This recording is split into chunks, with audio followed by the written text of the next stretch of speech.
Bonjour à tous, c'est Gaël de la chaîne Rando QRP, indicatif F4 IAG. Dans cette vidéo, je vais vous montrer la fabrication d'une embase, telle que celle que je vous ai montrée dans une précédente vidéo, à la différence près que j'y ai ajouté à sa base des fiches bananes femelles qui vont permettre d'y brancher directement au-dessus des contrepoids. Cette embase, la voici. Ici, 8 connecteurs bananes femelles de 4 mm intégrés sur sa partie inférieure. Ce qui m'a amené à cette modification, c'est l'envie de rendre l'antenne portable que je développe d'une certaine manière plus compacte, mais surtout moins fragile, plus fiable donc, plus flexible, plus modulaire. Je reviendrai d'ailleurs sur ce point un petit peu plus tard. Comme le titre de la vidéo l'indique, l'antenne ici sera adaptée pour la bande des 10 mètres. On trouve donc des contrepoids qui sont taillés pour cette bande. Au-dessus, un piquet d'ancrage et une antenne télescopique d'une longueur totalement déployée de 5,60 m. Depuis la dernière fois que j'ai publié une vidéo sur ma chaîne YouTube, courant octobre 2023, j'ai réalisé pas moins d'une trentaine de sorties. Que ce soit comme ça, pour faire un peu de QRP dans la nature, ou bien pour activer des spots SOTA. Il y a 3 spots SOTA en FL à proximité de chez moi. Et notamment pour les activations SOTA, j'ai essentiellement utilisé deux antennes verticales. Une pour les bandes basses équipées d'une bobine d'induction et une autre antenne sans bobine d'induction pour les bandes hautes. Pour les bandes basses, j'ai utilisé ce système de contrepoids composé d'un disque alu et de 8 radians d'une longueur de 5,50 m. Pour les bandes hautes, j'ai utilisé ce système de contrepoids que j'ai présenté en vidéo et dont les radians sont taillés pour la bande des 15 mètres. Alors, petit retour d'expérience concernant ces deux types de contrepoids. Le disque en alu. Les radians sont assez difficiles à mettre en place. J'ai perdu 1 ou 2 écrous papillons lors de mes sorties. Et j'ai aussi, il y a des soudures qui ont lâché au niveau des œillets. Pas pratique. Second système de contrepoids. Très facile à mettre en place. Très efficace, que ce soit sur le 15 et le 10 mètres. Par contre, gros problème, notamment lors de son transport dans un sac et de sa mise en place. Les soudures ici finissent par lâcher et j'ai dû jouer du fer à souder à 2 ou 3 reprises. J'ai donc réfléchi à une autre façon de réaliser un système de contrepoids et voici le fruit de ma réflexion. Ici, 8 jeux de 3 radians. Le 8e étant là, je ne l'ai pas encore fabriqué. Je vais le faire tout à l'heure en vidéo. Alors pourquoi 8? Tout simplement parce que l'une des pièces qui composent mon embase comporte un octogone. Ainsi, j'ai pu solutionner ce problème lors du transport de mon système de contrepoids, puisqu'il suffit de lever ce jeu de radians et nous n'avons plus cette histoire de contrainte mécanique que l'on avait ici avec le système de contrepoids jaune. Pour la mise en place des radians, c'est très simple. Vous prenez un jeu de radians, vous l'étalez sur le sol, vous le connectez sur l'embase, ensuite vous disposez correctement les 3 radians. Une fois que c'est fait, vous passez au suivant et ainsi de suite. Les 24 radians qui composent le système de contrepoids représentent 68 mètres de fil environ. Ça commence à faire. Alors, est-ce que l'antenne, dans cette configuration, est utilisable sur d'autres bandes radioamateurs? Oui, tout à fait. On peut descendre jusqu'à la bande des 20 mètres en déployant totalement le brin télescopique d'une longueur totale de 5,60 m. Un petit peu de théorie. Si je voulais disposer d'un plan de sol parfait, il me faudrait jusqu'à 120 radians. 120 radians d'une demi-longueur d'onde, ce qui pour faire de la randonnée ne serait guère pratique. Si j'utilise moins de radians, ces radians peuvent être plus courts. Si j'utilise 16 radians, c'est ce qui se fait de manière commune, ces radians ne doivent pas avoir une longueur qui dépasse le quart d'onde. Je vais maintenant détailler toutes les pièces et fournitures qui vous seront nécessaires pour la fabrication de cette embase. Et je vais commencer par ce manchon en PVC pression, femelle-femelle, fileté, d'une taille de 1,5 pouces ou 1 sur 1 sur 2. Il est accompagné de 2 bouchons mâles en PVC pression, filetés d'une taille de 1,5 pouces. Ici, 2 vis en M10 avec des têtes cylindriques 6 pans, longueur 20 mm. Ici, 2 œillets de 10 mm, 8 connecteurs banane femelle de 4 mm, 2 morceaux de fil souple, fil de couleurs différentes, longueur 20 cm. Ici, 5 rondelles de 10,5 mm inox. Ici, 2 entretoises inox M10 d'une longueur de 30 mm. Ici, une rondelle d'un diamètre de 30 mm. Cette rondelle est relativement fine, vous allez comprendre pourquoi par la suite. Ici, un connecteur SO 239 avec 2 trous de fixation. Ici, un œillet de connecteur SO 239 de châssis. En ce qui concerne les fournitures, vous aurez besoin d'une bombe de peinture, de scotch de masquage, de colle PVC, de vernis à ongles, de loctite bleu, de gaines thermorétractables de différentes tailles et de quoi souder à l'étain. Pour le système de contrepoids, vous allez avoir besoin de fils électriques souples, de préférence avec une gaine de couleur vive, une section de 1,5 mm² ou 15 AWG. Vous allez avoir besoin de gaines thermorétractables de différentes tailles, du fil à coudre synthétique, de quoi souder à l'étain, de collier velcro d'une longueur de 20 cm, de fiches banane mâle de 4 mm. Alors, moi j'ai pris du premier prix, j'espère que je ne vais pas le regretter. Si vous avez la possibilité d'en obtenir de meilleurs, n'hésitez pas. Par la suite, pour compléter le kit de votre antenne, vous pourrez commander un piquet d'ancrage en M10 et pour finir, un brin télescopique en M10 d'une longueur totalement déployée de 5,60 m. Vous pourrez trouver dans la description de cette vidéo la liste de toutes les pièces qui vous seront nécessaires pour la fabrication de l'embase. Le temps est maintenant venu de commencer la fabrication de l'embase. Mais pour ce faire, je vous invite à cliquer sur le lien qui est en description et qui mène au tutoriel de fabrication de cette embase. Vous y trouverez toutes les informations qui vous seront nécessaires pour la préparation de ces 3 pièces. Une fois que ces 3 pièces seront prêtes, vous pourrez reprendre cette présente vidéo et je vous détaillerai la fabrication de la partie inférieure de cette embase. Voilà, mes 3 pièces en PVC sont prêtes. Elles ont été poncées, percées. À l'aide d'un marqueur, j'ai fait des repères pour différencier le bouchon supérieur du bouchon inférieur. J'ai également fait un repère sur le manchon. Tout va bien de ce côté-là. Il est maintenant temps de s'occuper du bouchon inférieur et d'y faire les 8 trous qui vont permettre l'insertion des fiches bananes. Les fiches bananes. Là par contre j'ai un problème. J'ai monté les pièces métalliques à l'intérieur de mon bouchon inférieur et qu'est-ce que l'on peut constater? Eh bien que les fiches bananes vont être trop longues. Alors effectivement, lorsque j'ai construit la première embase banane, je n'ai pas utilisé ce modèle de fiche, j'ai utilisé celui-là qui est plus court mais qui présente un inconvénient, c'est que ici il n'y a pas de fond, ce qui fait que par temps pluvieux, vous avez des risques d'infiltration dans l'embase, ce qui n'est pas souhaitable. Il n'y a pas 36 000 solutions. Il faudra donc couper la partie en trop de la fiche banane.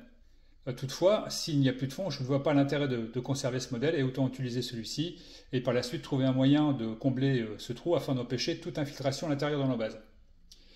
On verra ça plus tard. On va mettre les fiches bananes de côté et on va s'occuper maintenant du bouchon inférieur. On va procéder de la manière suivante. On va tout d'abord s'intéresser à la face qui comporte un cercle, faire un repère en plein centre de ce cercle, puis un avant-trou, puis avec une mèche inférieure à 4 mm, faire un trou, ajuster ce trou jusqu'à ce qu'on puisse y insérer une fiche banane et répéter l'opération sur toutes les faces de notre bouchon. Allez, il y a un petit peu de travail, donc il faut s'y mettre et on se retrouve tout à l'heure. Bon, je me dois d'être transparent. Cela ne se passe pas aussi bien que je l'avais prévu. Je m'explique. Il y a quelques mois, j'ai fabriqué cette embase banane et à ce moment-là, j'ai utilisé une chute de fil inoxydable, celui dont je me suis servi pour fabriquer des bobines, que j'ai placé dans le fond du bouchon de manière à ce que toutes les fiches bananes soient en contact les unes avec les autres et aussi avec la vis centrale. Alors cela n'est pas très esthétique, voici une photo, mais cela a le mérite de fonctionner. Pour le deuxième exemplaire d'embase banane et pour ce tutoriel, je me suis dit que j'allais utiliser une rondelle. Alors tout à l'heure, après avoir percé un trou, inséré une fiche banane, monté les pièces métalliques, je me suis rendu compte que cette rondelle ne convient pas du tout. Et puis, il y a une autre chose, eh bien cette rondelle n'est pas inoxydable. Donc, j'ai décidé de ne plus l'utiliser. J'ai pris celle-ci, d'un diamètre de 26 mm, inoxydable, mais qui est trop épaisse. J'ai donc dû la limer, utiliser du papier de verre, de manière à ce que les fiches bananes puissent glisser dessus, tout en restant en contact.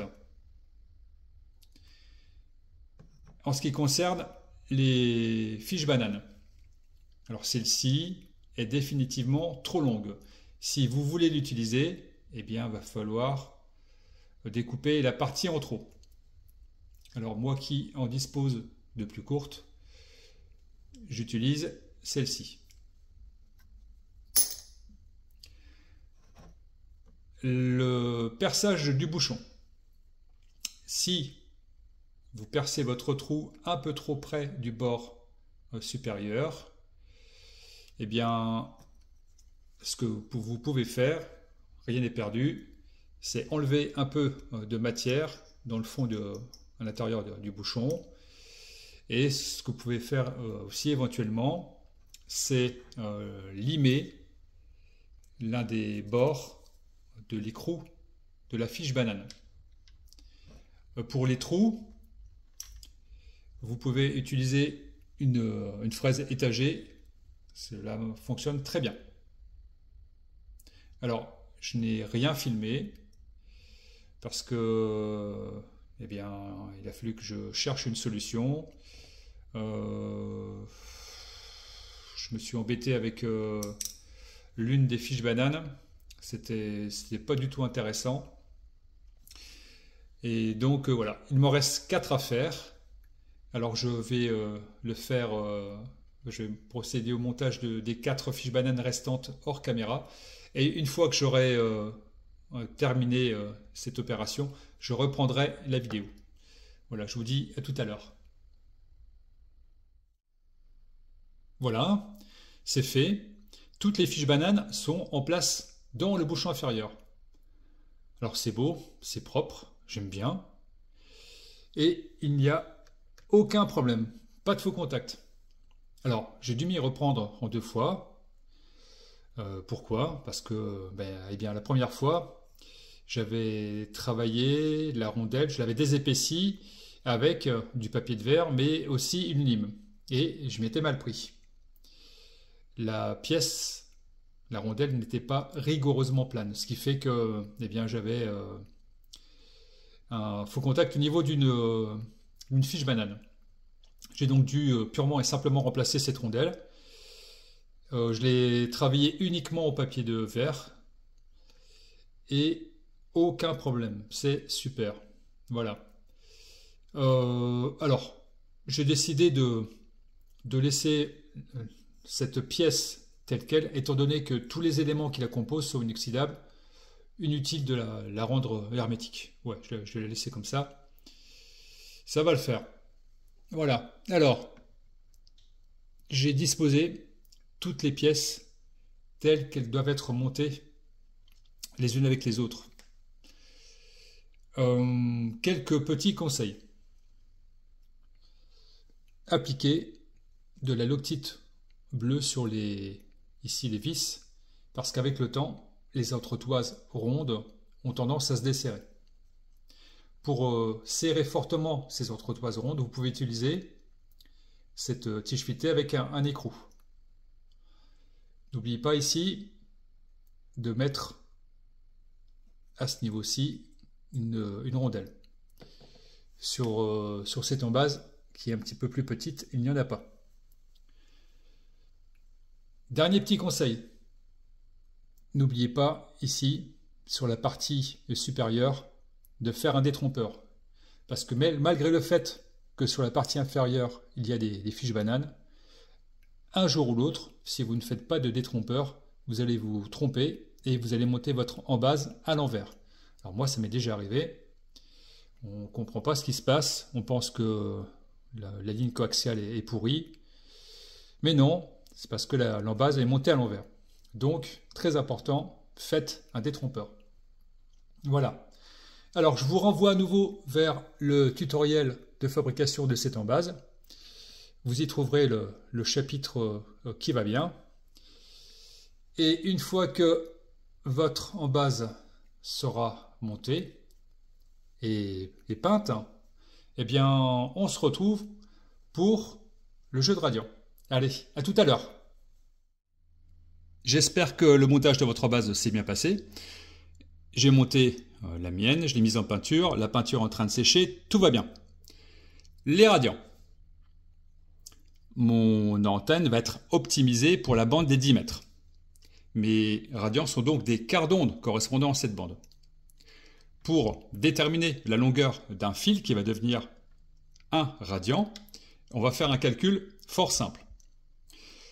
On va prendre la fréquence la plus basse de la bande des 10 mètres, c'est-à-dire 28 MHz, et on va faire 300 divisé par 28, on va obtenir une longueur d'onde en mètres. On divise cette longueur d'onde par 4, on obtient un quart d'onde, puis ensuite il suffit d'ajouter 4 à 5 cm, et vous obtenez la longueur d'un fil.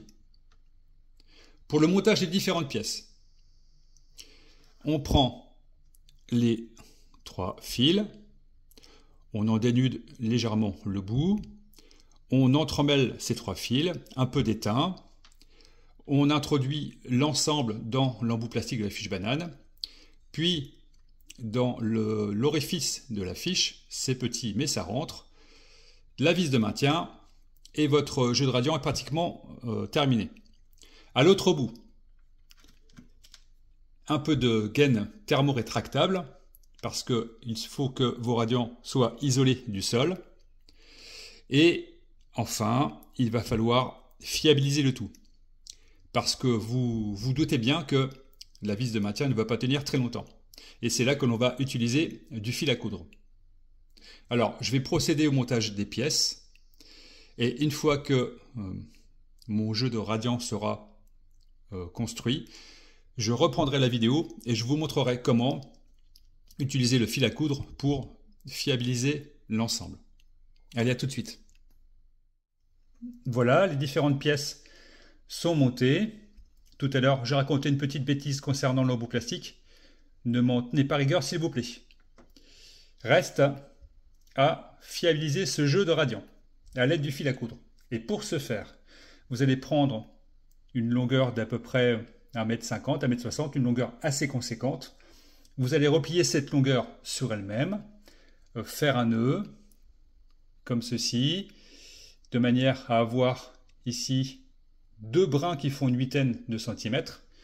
Vous allez passer ensuite votre fil à coudre derrière les radians.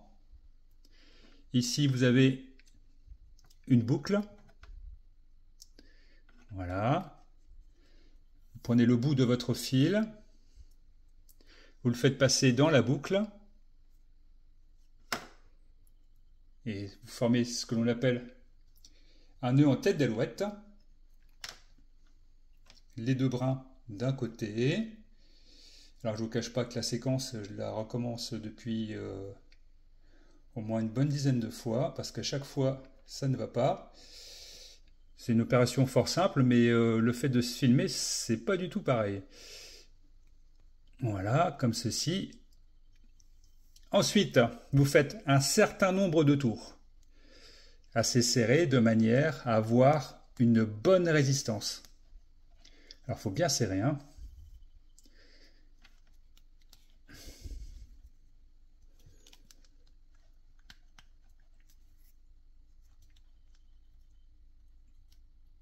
Voilà. Ensuite, vous faites passer votre fil ici, dans le trou de la fiche. Puis, derrière les tours que vous venez d'effectuer avec le fil, entre les fils, le trou de la fiche, entre les fils, le trou de la fiche, un certain nombre de fois.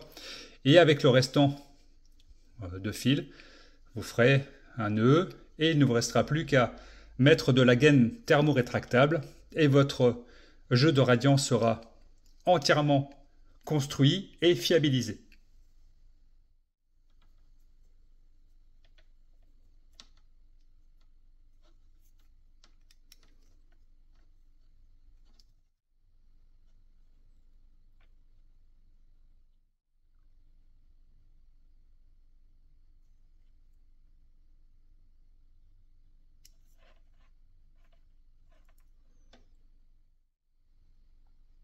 Ok, j'ai enlevé le scotch de marquage de mon embase et voici le résultat. C'est plutôt sympa. Reste ici à mettre une goutte de vernis et mon embase sera terminée. Avec un cure-dent ou un pic à brochette, l'application du vernis prend une dizaine de secondes environ. Alors en tout début de vidéo, je vous ai parlé de modularité. Ce qu'il va être possible de faire avec cette embase banane, alors que l'antenne est déjà en place, par exemple pour la bande des 10 mètres, c'est, si vous voulez optimiser son fonctionnement sur la bande des 20 mètres, enlever simplement les jeux de radian pour le 10 mètres et en mettre d'autres pour la bande des 20 mètres. Ce qu'il va être aussi possible de faire, selon un bon ami à moi, cela fonctionne, c'est mixer ces jeux de radian. En mettre à la fois pour la bande des 40 mètres, par exemple, et en mettre d'autres pour la bande des 30 mètres. Alors, personnellement, je n'ai pas encore fait cette expérimentation, mais je compte bien le faire. Je n'ai plus qu'à attendre que le vernis soit sec et j'aurai 2 embases bananes fonctionnelles. Je me trouve à Gatmo, dans la belle campagne normande, non loin de Vire. Et j'ai installé ma station sur le spot SOTA FL Eno 064. L'antenne pour le 10 mètres est en place, ainsi qu'une antenne demi-onde alimentée au bout que j'ai hissée dans un arbre.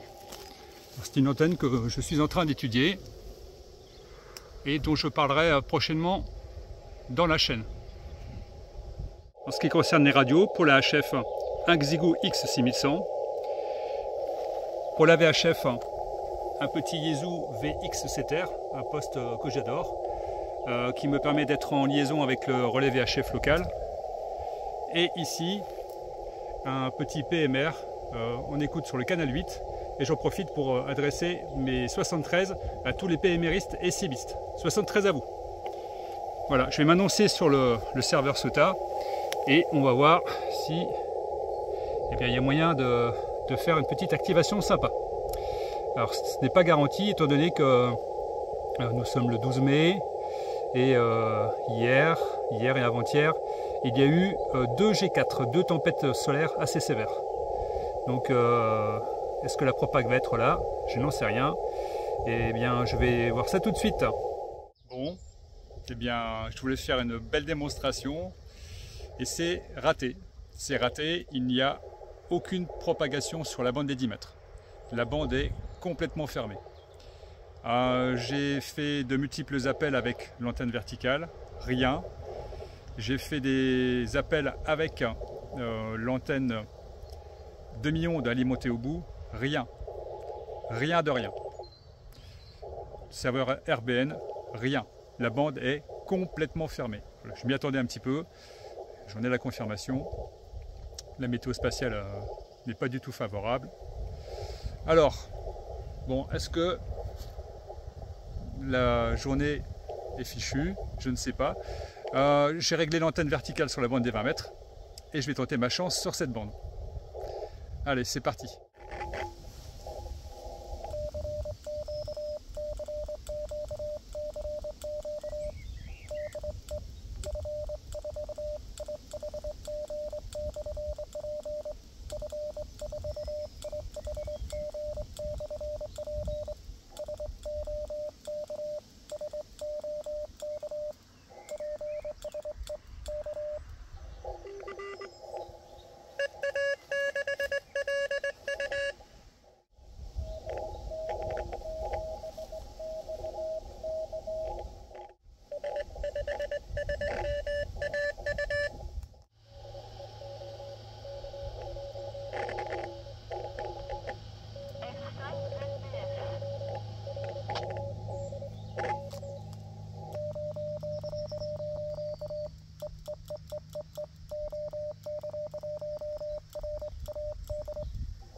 De statique, hein. Le temps est en train de se dégrader. CQ SOTA, CQ SOTA, Foxtrot 4, India Hotel Golf Portable, Foxtrot 4, India Hotel Golf Portable, Foxtrot 4, India Hotel Golf Portable, is calling or listening, over.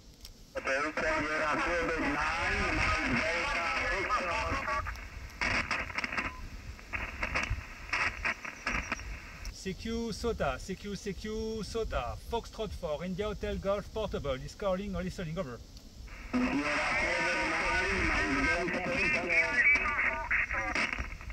India Lima Foxtrot.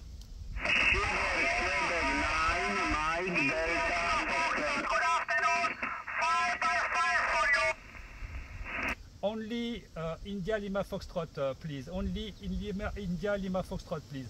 Can you repeat your call sign?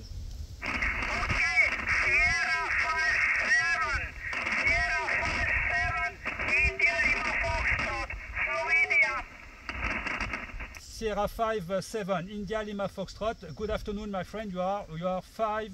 Good afternoon, 5 for you. Thank you. Bye bye. Thank you very much. 73. Bye bye. QRZ. 9, Mike Delta Foxtrot. Mike Delta Foxtrot.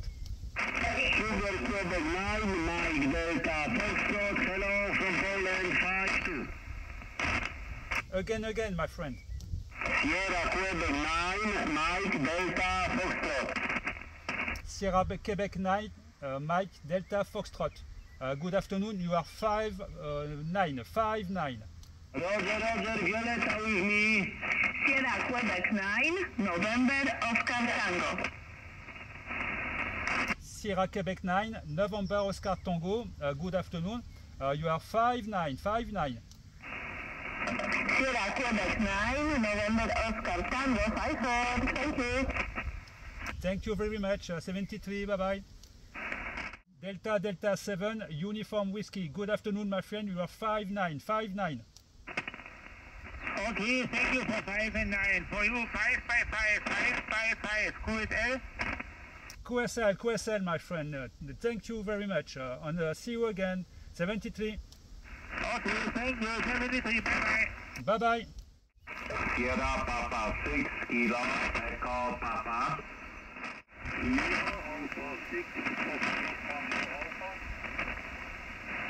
Again. Lima Alpha 6, Tango Alpha, London America 6, Florida, Toronto America. Lima Alpha 6, Foxtrot. Lima Alpha 6, Foxtrot. Lima Alpha 6, Foxtrot, Tango Alpha, Florida, Toronto America. You are 3 and 3, over. Roger, Lima Alpha 6, Foxtrot, Tango Alpha. You are 5-5 on my side. Thank you for 5 and 5. 5 has a good activation. Bye. Thank you very much, my friend, and see you again, 73. 73. Bon, eh bien, j'ai de nouveau réglé l'antenne sur le 10 mètres. J'ai lancé de multiples appels et toujours aucune réponse. Ceci dit, en consultant le serveur RBN, j'ai constaté que j'avais un spot jusqu'à l'île Maurice. Avec 5 watts. C'est toujours ça de prix. CQ, SOTA. Foxtrot 4, India Hotel Golf Portable. Foxtrot 4, India Hotel Golf Portable. Foxtrot 4, India Hotel Golf Portable is calling or listening over.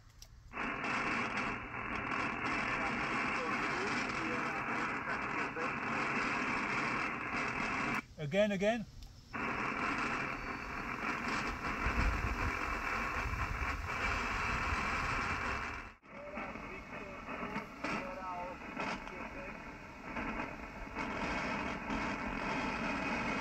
Sierra Oscar Quebec. Can you repeat your prefix, please?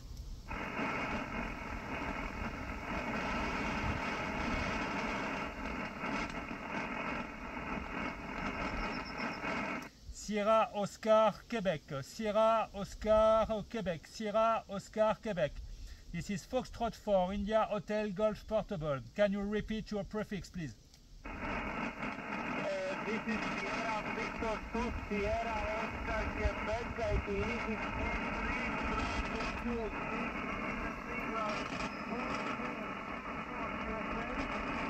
QSL 2-2 on my side also. 2-2 on my side also. QSL, my friend. I wish you a good evening, and see you again. 73.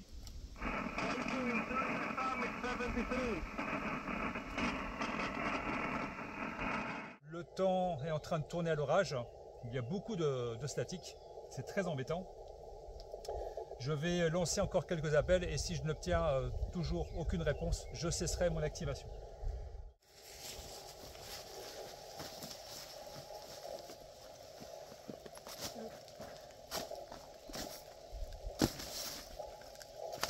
Ce qui devait arriver arriva. Et oui, il pleut.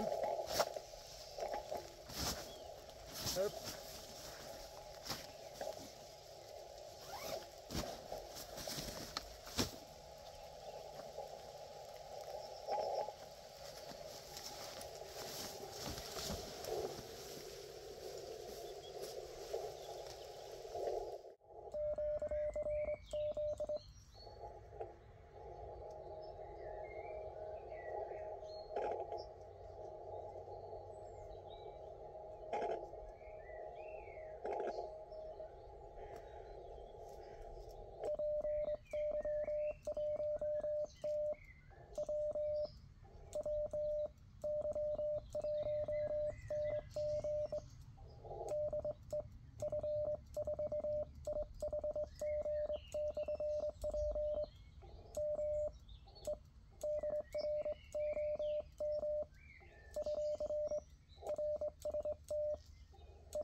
Yes, le Brésil.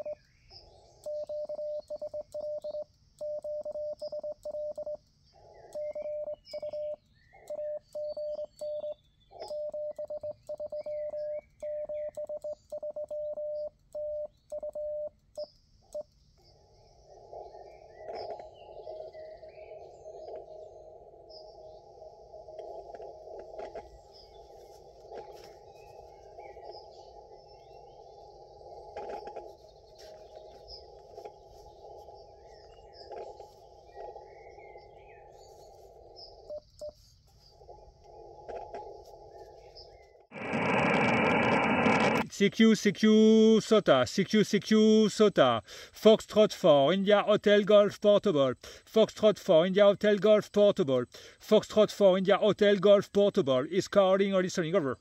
Echo Alpha 8 and Delta Kilo Victor. Echo Alpha 8, Echo Alpha 8 and Delta Kilo Victor. Echo Alpha 8 Delta Kilo Victor. Echo Alpha 8 et Delta Kilo Victor. Good evening, my friend. You are 5555. Okay, thank you for 55. You signal report in Tenerife right now. 53, yes sir. 5353. Thank you very much, my friend. QSL. See you again at 73. Bye bye. Thank you for the contact. Good luck in the summit. 73. 73.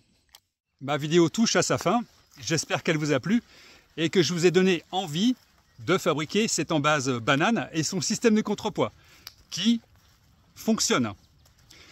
Les lois de Murphy ont été respectées. J'ai voulu faire une démonstration et pas de bol, il n'y avait pas de propagation. J'ai patienté un peu. J'ai pu faire au total 10, 15 QSO, dont un sur le 15 mètres en téléphonie avec 5 watts, avec la graisse, et toujours avec 5 watts en CW avec le Brésil.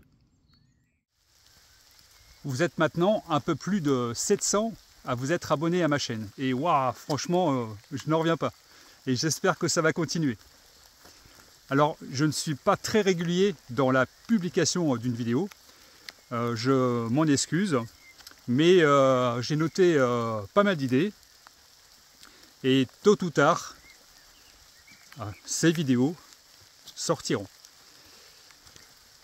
Pour finir, j'aimerais faire un petit coucou à mon ami Fabrice qui, sur le groupe Facebook Rando QRP que j'ai créé, a publié des photos d'une antenne qu'il a fabriquée en suivant mes tutoriels. Chapeau à toi Fabrice. C'est le but que je recherchais, que quelqu'un reproduise cette antenne, et tu l'as fait. Bravo. Bon. Eh bien, désormais, il pleut, et j'ai encore un petit peu de chemin. Ça fait partie des règles de SOTA. Donc je vais couper là cette vidéo. Je vous dis à très bientôt. 73 à tous et à bientôt pour une nouvelle vidéo. Bye bye.